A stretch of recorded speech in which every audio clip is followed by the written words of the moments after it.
नमस्ते मित्रों, सभी दर्शकों का स्वागत है सत्य सनातन हिंदुत्व धर्म में।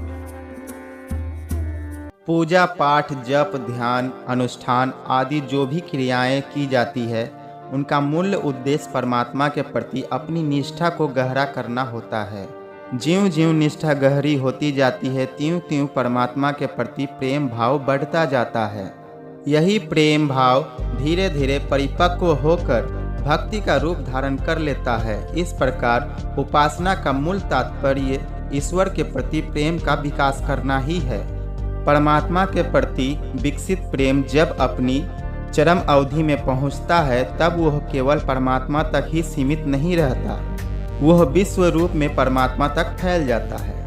सच्चे भक्त और परमात्मा के सच्चे प्रेमी की पहचान यही है कि उसका प्रेम भाव संसार के सारे जीवों के प्रति प्रवाहित होता रहता है। कोई व्यक्ति कितना ही पूजा और ध्यान जप आदि क्यों ना करता हो, पर उसका प्रेम भाव संकुचित हो, उसका प्रसार प्राणी मात्र तक ना पहुंचा हो, तो उसे भक्त नहीं माना जा सकता।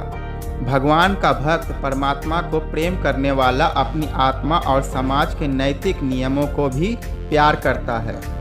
कारण यह होता है कि नैतिक नियमों में आदर्शवाद का सामान्य होता है और आदर्शवाद का ही एक व्यवहारिक रूप होता है। अध्यात्म का संबंध आत्मा और आत्मा का संबंध परमात्मा से होता है। संसार से परमात्मा की और उन्मुख होने की यह एक क्रम है।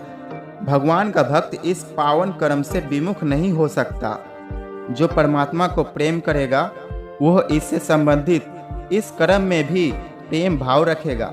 इस ब्रह्मांड में एक ही ध्वनि गूंज रही है, उसको नाद कहा जाता है, अनहद नाद। उस ब्रह्म नाद को जब हम सुनते हैं, उसका उच्चारण करते हैं, तब ऊर्जा हमारे अंदर उतरने लगती है। यह ध्वनि है ओम की, जिसे किसी ने बनाया नहीं है। यह तो ब्रह्मांड में लगातार गूंज रही है। इसका हम जितना लगातार उच्चारण करते हैं, उससे शांति, शक्ति, समृद्धि, सकारात्मकता का विकास होता है तथा नकारात्मक विचारों का नाश होता है। ओम ईश्वर से एक करता है। जब उससे एक हो जाएंगे तो वृद्धि अवश्य होगी। मन को साधिए, अपने आप को व्यर्थ के बातों में उलझाकर अपनी जिंदगी को व्यर्थ ना करें। निराशा में मन को ना उलझाएं, नहीं तो ऊर्जा का नाश होता रहेगा। परमात्मा ने आपको एक मकसद से भेजा है। अपने आप को पहचानने का प्रयास कीजिए। आप स्वयं भगवान को पा सकते हैं। बस अपने कदम, अपनी ऊर्जा को अंदर केंद्र की तरफ मोड़िए। परमेश्वर अंदर ही है। तीर्थों का तीर्थ हमारे भीतर ही है। उससे भीतर प्रवेश करना है। जहाँ अमृत का झरना बह रहा है, वह आपको पाना है ध्यान द्वारा। ध्यान की तरफ हमें कदम बढ़ाना है। ध्यान की ओर चलना तभी संभव होगा जब आपका हर कृत्य शांति के साथ होगा।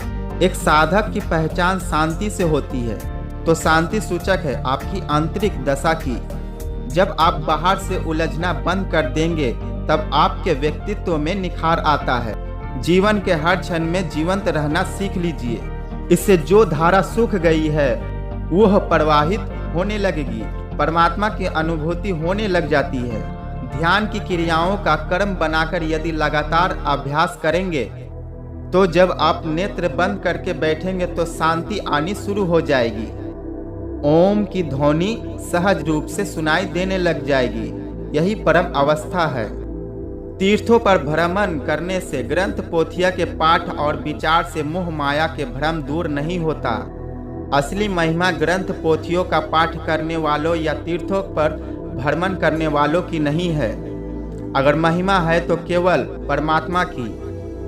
कैसे परमात्मा की महिमा है? परम ईश्वर नाम की कमाई करने से उनकी मोह माया की बीमारी दूर हो जाती है। उनका मन निर्मल हो जाता है, जिसके फलस्वरूप वह ईश्वर मुख बन जाते हैं। या यूं कहा जा सकता है, वह सच्चे परमात्मा मुख हो जाते हैं और उनका जन्म मरण के दुखों से सदा के लिए छुटकारा हो जाता है।